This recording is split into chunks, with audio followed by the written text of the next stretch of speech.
Hello everyone, welcome to the Dancing Writer channel. My name is Amber Forbes and episode 1 is going to be When Stars Die because yet again I'm going to be rereading a chapter 1 of When Stars Die because, well, this is like my second time recording this thing because the first time was really muffled. I don't know why because it just randomly happens. This technology is really stupid, but basically, the only way anything can come through clearly through the mic is when I have my headphones on and I can hear myself while I'm talking into the mic. And sometimes randomly, I'll stop being able to hear myself or hear anything at all, even though the mic is still working, even though it's recording stuff. And by the time it stops doing that, then that's when the sound quality dies away, and then I don't know what to do. I don't know why this happens, but let's hope the second time is the charm. But anyway, sorry, excuse all the clicking sounds. I'm kind of going through the computer trying to look for what I want to talk about, which is basically what I talked about in the first recording. But yeah, it's been a historical week, and marvelous and wonderful. Idaho, Pennsylvania, Oregon, Utah all legalized gay marriage, and that is absolutely wonderful because it opens the door for a dialogue about other sexualities as well and brings us all closer to equality. And then maybe one day my sexuality, which is asexuality, won't appear so bizarre. But it's all fun and all fantabulous stuff. So I'm gonna give you a little bit of a rundown of the show. I'm just gonna blab about some things. Then I'm gonna end it with talking about When Stars Die. I'm gonna put this all up front because I totally forgot in the first recording. But you can email me at thedancingwriter@gmail.com about anything that I'm about to tell you in this show. I've also got a website, amberskyforbes.com. Sky is S-K-Y-E.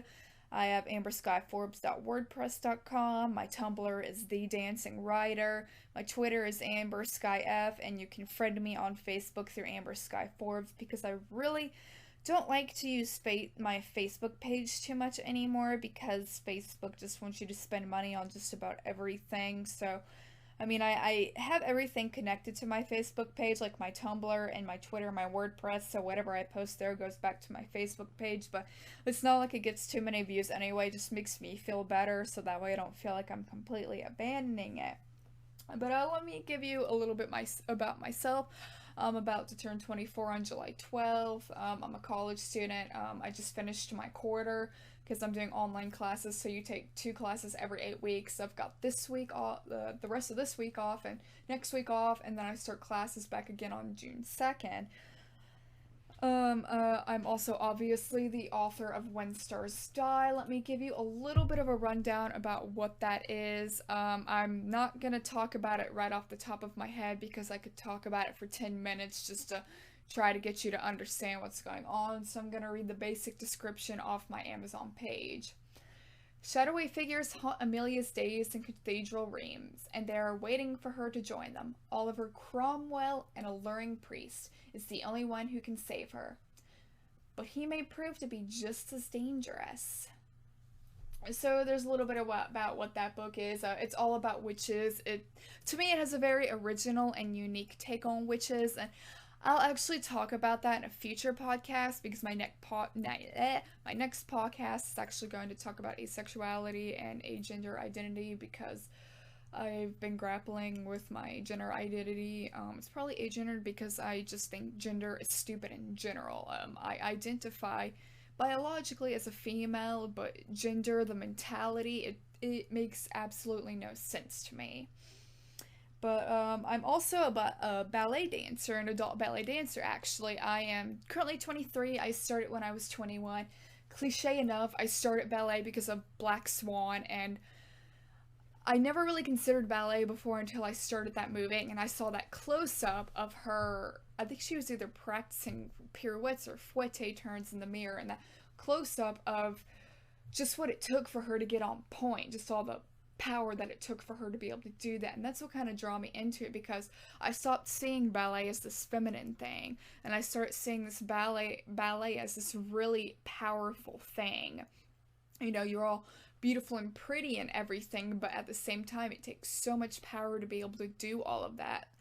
Like, if you have ever seen a male ballet dancer's body, it is just filled with muscle, and same with a female ballet dancer's body. And it's a beautiful, pretty art form, but for me, it's more about the power than the quote unquote femininity behind it. And it gives me so much confidence. It makes me feel, for lack of a better word, badass, that I can get on point and I can do what I can do. But I have actually been on point for 2 months because I used to dance at Columbia County School of Ballet until I realized I wanted more out of ballet, and Columbia County Ballet didn't really agitate this injury too much because it wasn't as intense. But then I moved on to Dance Augusta, which is sort of a semi pre-professional school, or arguably a pre-professional school, and it's much more intense. Instead of a 1 hour technique class, it's a 2 hour technique class, and then you have 30 minutes of point. But at CCB, when you start point, you're doing about 50 minutes, but at Dance Augusta, you do so many more exercises within that 30 minutes than I did at CCB, because at Dance Augusta, they have a set curriculum of exercises you do every single day. And center floor, you've got your set exercises too, but you won't always do those same set exercises every time you take a class. Like, one class you might be doing adagio, and another class you might be doing body positions, another class you might be doing like glissé assemblé, or another class you might be doing glissé jeté, or you know what I'm talking about. But my injury is actually called osteogonum syndrome. Basically what it is I have an extra bone at the back of my ankle. So whenever I plantar flex, which is basically, just when I point my foot, the little bone kind of gets crushed a little bit, and so everything around it, like the tissues and whatever ligaments, what have you, it starts to get really irritated, and it's actually a pretty painful injury. When I do jumps too, it kind of puts pressure on that, and jumps are actually what irritate it the most, especially beats, which is basically when you just jump in the air and you beat your thighs together and then you land back down, and beats are very specific and take a lot of muscular articulation to be able to get them precisely, and it's the force from that muscular articulation and then the landing that absolutely hurts it. And getting on point didn't really bother it at all, but after point work, I kind of have to walk around in a plie because I felt like there was a rock in my calf or something, or just like a smooth stone in my calf just weighing my leg down. I can't really describe it. It's just really, really bizarre to say, but I had an MRI on that this past Monday. I'm expecting the results on June 2nd, and what I'm hoping is that I'm going to get the surgery to remove the bone so that way I don't have this problem ever again, because it sucks really bad, because some of the jump exercises we do I love, and point work is my favorite part of ballet. My ballet teacher actually thinks I'm kind of crazy because she's never really heard from a dancer who says, I love point work, and that's me. I love point work because it's powerful. It's beautiful, but it's incredibly powerful. I mean, seriously, you have to have a lot of strength to be able to do point work and to be able to do... Okay, sorry, I have to get, my cat out of the way because she's, ruffling through papers. But, her name is Nico, and I'm gonna introduce her to you on a YouTube video, but back to ballet. So it really sucks that I have not been able to fully do ballet, and I don't know if I'm going to be able to do the summer intensive, depending on whether or not I'm going to actually have any surgery and if it's going to be scheduled on time. But there you go. I'm also writing another book. I sent off the sequel of When Stars Die off to my publisher. I'm just waiting to hear about that. Really, my whole opinion is keep it as long as you can, because I want to get this other book finished, because there's a press called Harmony Ink Press that I would love to submit to that takes LGBTQ plus books, and my book is about an asexual homoromantic character, and I'm hoping that they'll accept it. They don't want you to do simultaneous submissions, so that's great for me because it cements them in place, and it's like, hey, here you go, I really hope you like it. I'm gonna work my butt off in it to make it the best it can possibly be, so I'm throwing myself into that. I'm trying to make no more excuses for it because I've got this list now, this really pretty clipboard with this pretty memo note paper, and I write down important things I want to do that day, and then as I get each thing done, I check it off, and so it's just the idea that I have something physical in front of me and I can just check it off and get stuff done. Let me see what else. Yeah, I've got another job outside of writing. I do a little bit of editing too, but my job is basically as a marketing trainee for Southern Siding. Really love that job, actually.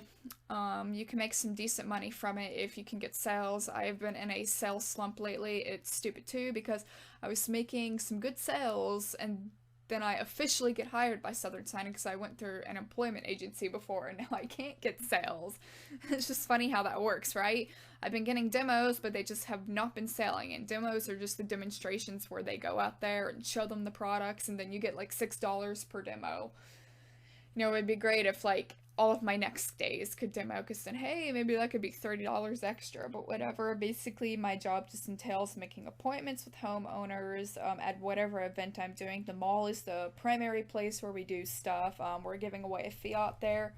So I try to get people to enter for the fiat, and then I make an appointment, or try to make an appointment with them if they're interested, or I try to get them interested in a product, and it's not actually too, sometimes it's easy to make the appointments because they're really eager about it, then other times it's a little hard because they'll say, oh, you know, I need to talk to my spouse about it.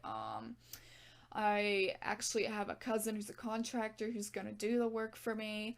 You know, they'll try to say all these stuff and then you learn all these rebuttals in, you know, about 2-hour meetings we have every Wednesday, which, so... But it's a nice, challenging job. I love working all of the different events. You know, it's just really freaking great. And also, when I finish this book about the asexual character, I'm planning on doing a novella of all the antagonists from books 1 and 2 that I want to come out after book 2 because I have no idea when book 2 is coming out, and I'm probably going to start book 3 next year, and that's going to be a monster to do because that's probably going to take 10 million years to write. But before I start reading chapter 1, I just want to mention that because the sequel has been written and the publisher is currently going through it, if you have not gotten your copy of When Stars Die, I encourage you to do so. You can find it on the Kindle for $3.89. Kobo and Nook are the same. You can also get it in paperback on Amazon, and you can also find it on Smashwords as well, which is a place I encourage you to buy it from because I get I get actually a little bit more money from Smashwords than I do for Amazon, so it'd be great if you could support me in that way if you're interested in the book. And I am also offering some paperbacks for $10.55 because I mailed these paperbacks off to Turning the Pages signing and awards in Florida, but there wasn't enough traffic, so unfortunately none of them sold, so I've got them here. You can email me at thedancingwriter@gmail.com if you're interested in a copy because it is an autographed copy. And of course you can go to authorgraph.com if you buy the Kindle version, and I can do an authorgraph there, which is just basically an electronic autograph, and I get to use my mouse to do my sloppy signature, which is actually really, really horrible.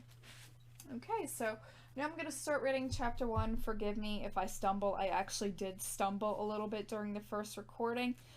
Wasn't as bad as I thought it was going to be, but it would be a miracle if I didn't stumble, period, or stutter or anything, but I mean, I've never had to read like about 11 pages straight of anything. I took like a speech class in college or a communication class in college, and I did really well in my speeches and all that stuff. The professor tried to recommend that I do contests, but it's just like, where do I got the time? I got, you know, this job and this to do, and I want to get this book written and blah, blah, blah, blah, blah. So, but yeah, I'm just going to get reading chapter 1.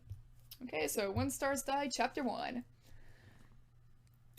The sound is a dagger scraping cross hatches on a frosted window pane. Its echoes loud in this insensible room I've been locked in for the past few days.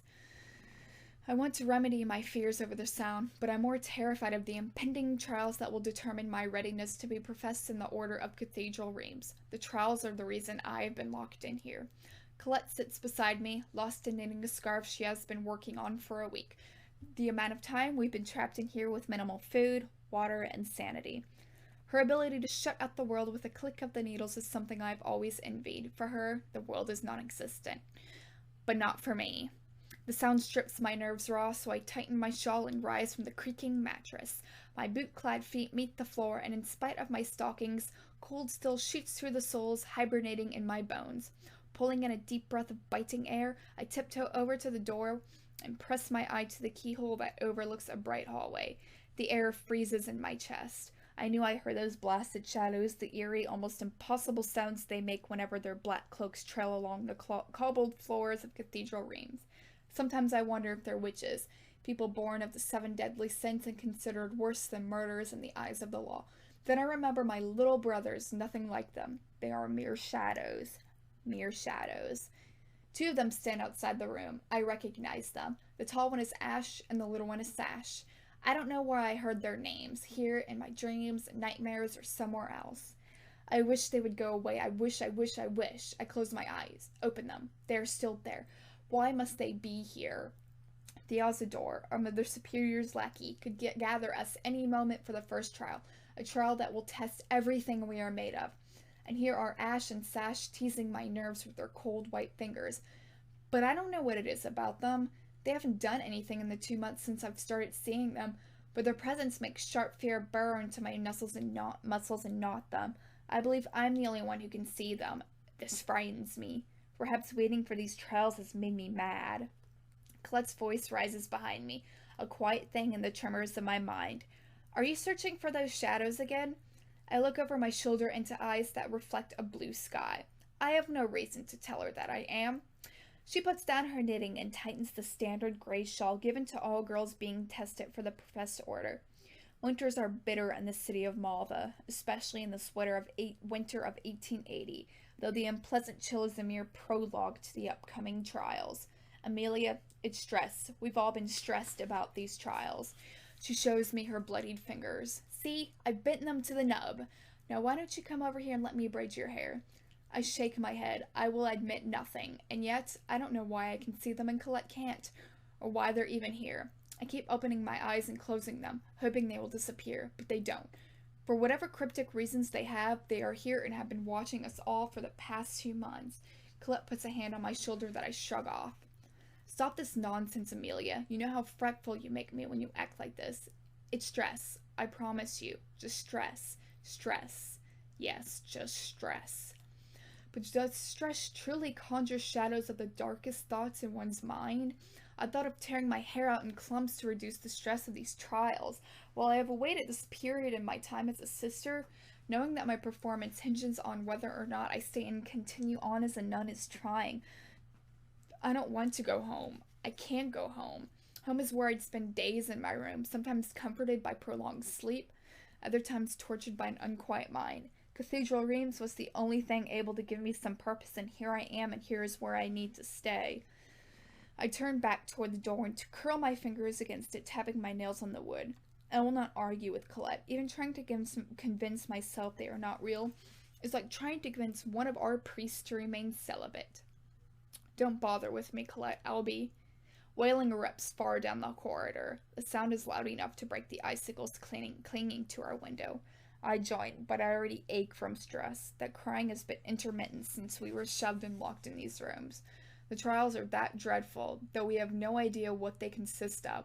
The screams of those being tested assure us they are far from pleasant. I look at Colette and gesture in the direction of the crying. At least I'm not at that point. She sighs again.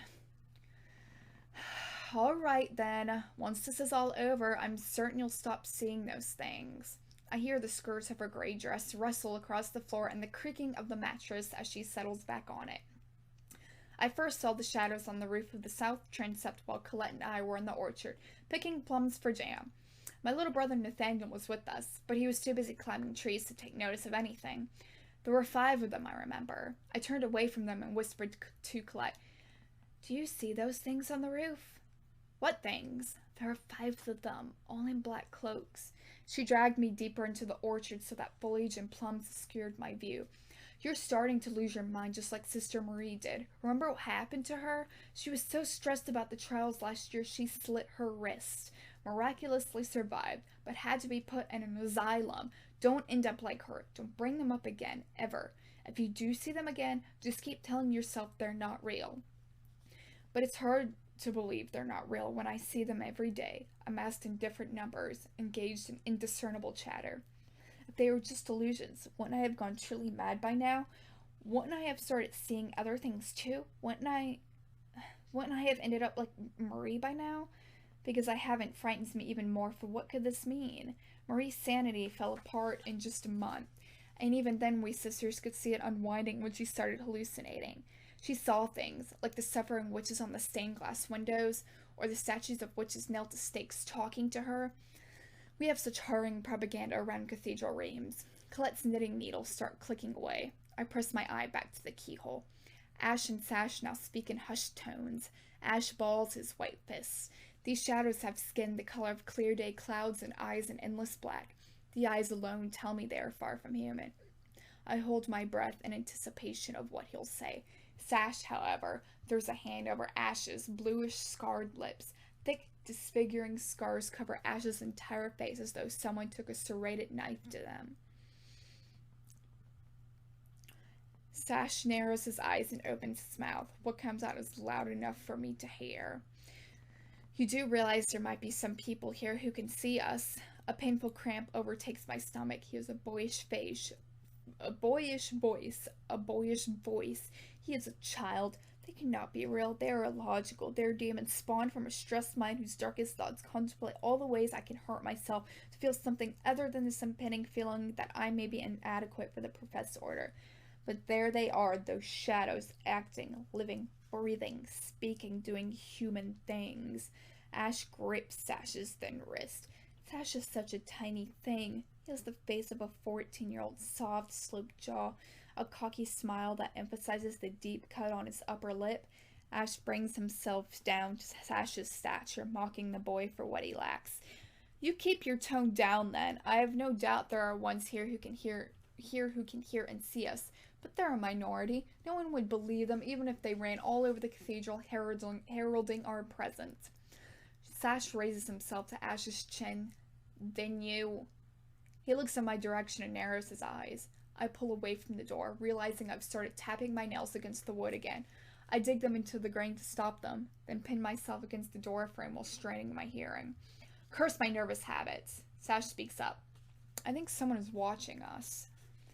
I pull away from the door, final in my decision to cut them from my mind so I can cling on to the last strands of my sanity. I will need to cling on to those last bits if I am to survive these trials. The swishing of their cloaks meets my ears as I stride over to Colette, keeping my face passive so she suspects nothing is amiss. My sanity cannot spiral in the direction dearly departed Sister Marie's did.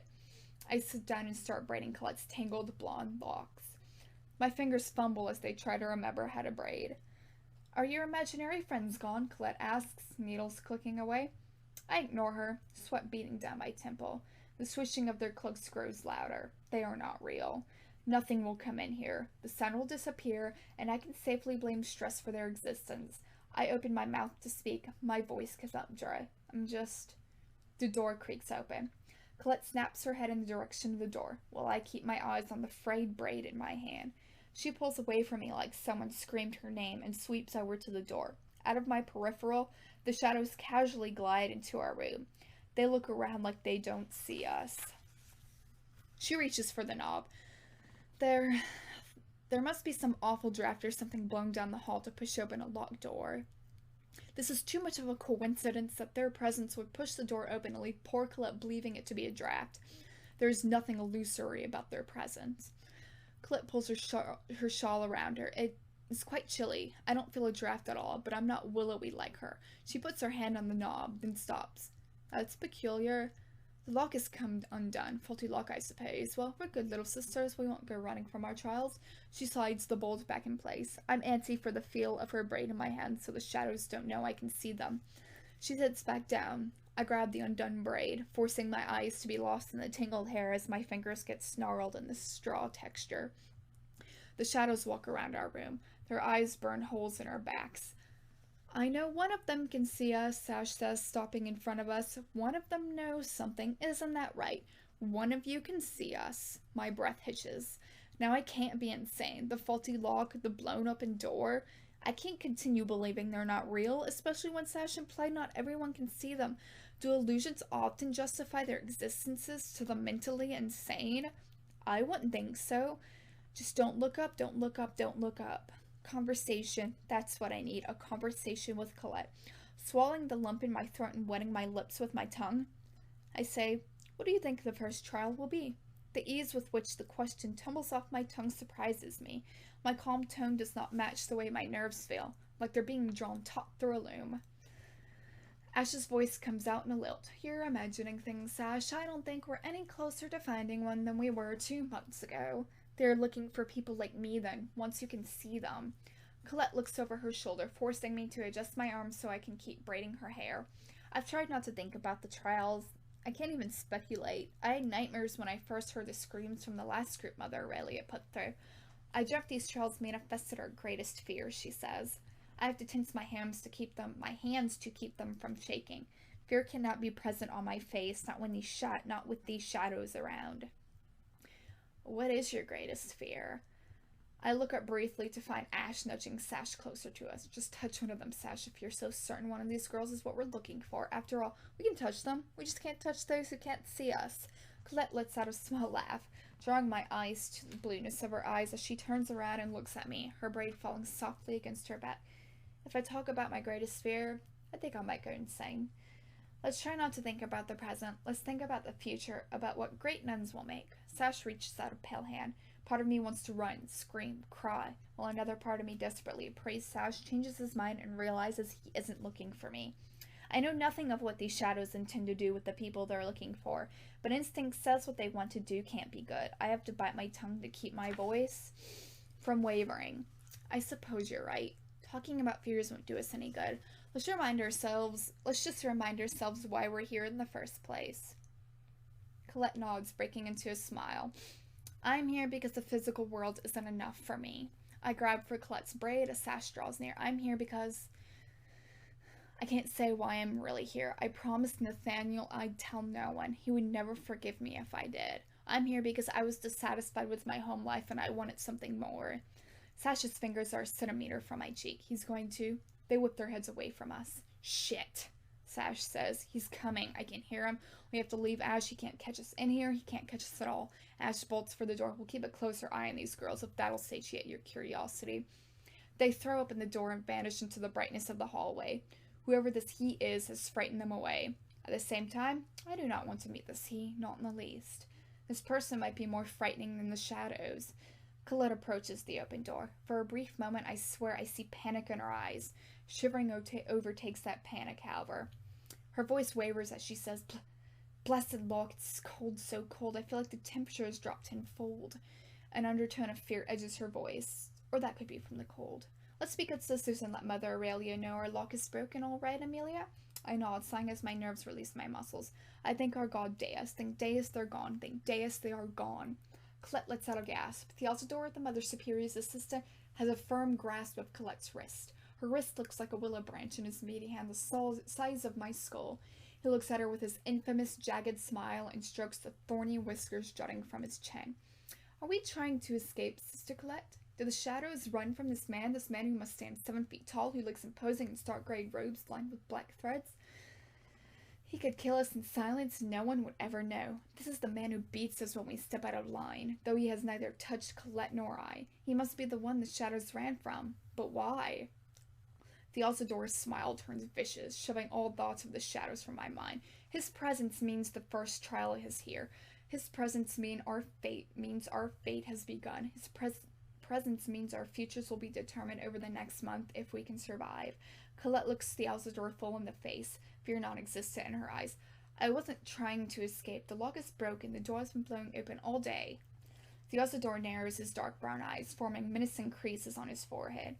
He grabs Colette's other wrist and pins her against the doorframe, drawing his face to her so that there's barely a space between them.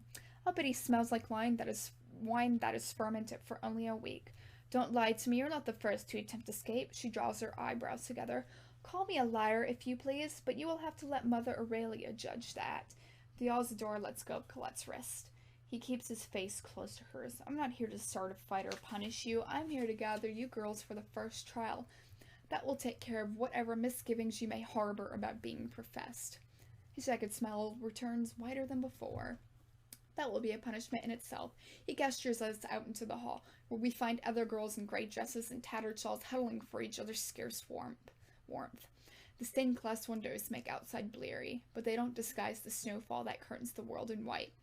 The Elsa door starts to lead us down the hall. Colette latches her icy hand on my own. Despite being couched in a group of bodies, the cold slices through me even more than it did in that room, shivers disguising any nervousness I feel for the impending test. As we make our way to the first trial, I spy Sash peering out from behind a statue of a witch tangled in a noose. He's looking at no one in particular, until I pass. Then he locks his eyes on mine, and I find myself pulling on Colette to press us further in the crowd of bodies. Though I no longer look at him, in that one gaze alone I could see the words on his mind. I know you can see us, and I'm going to prove that you can. He will be at the trial. He will watch me at the trial. I already know. Deus, if you can hear my prayer, you will steer him away from me. If he is there, if he is present at every trial, then I just know I will never be professed. I will have to go home to parents who haven't seen my brother and I in 3 years. I will have to go home to a future far more uncertain than this one. I can't bear that. I'd rather die. Okay, so that's the end of chapter 1 of When Stars Die. I hope you enjoyed that, and hopefully I didn't read it too poorly. So I want to thank everyone for listening. Again, if you enjoy the first chapter, I encourage you to buy the book, which is $3.87 for the Kindle, no Kobo. Again, I'm selling a few paperbacks for $10.55, all autographed, and I'm actually probably going to include some pseudo bookmark with it. So you can email me at thedancingwriter@gmail.com. My next type of thing is going to be a YouTube video where you'll finally see my face and you'll get to meet my cat. Her name is Nico, because the video is going to be about why writers have cats, because for some reason writers and cats go well together. I really have no clue why. And then my next kind of podcast thing, again, will be about asexuality and gender identity. So, I bid you all goodbye until next time.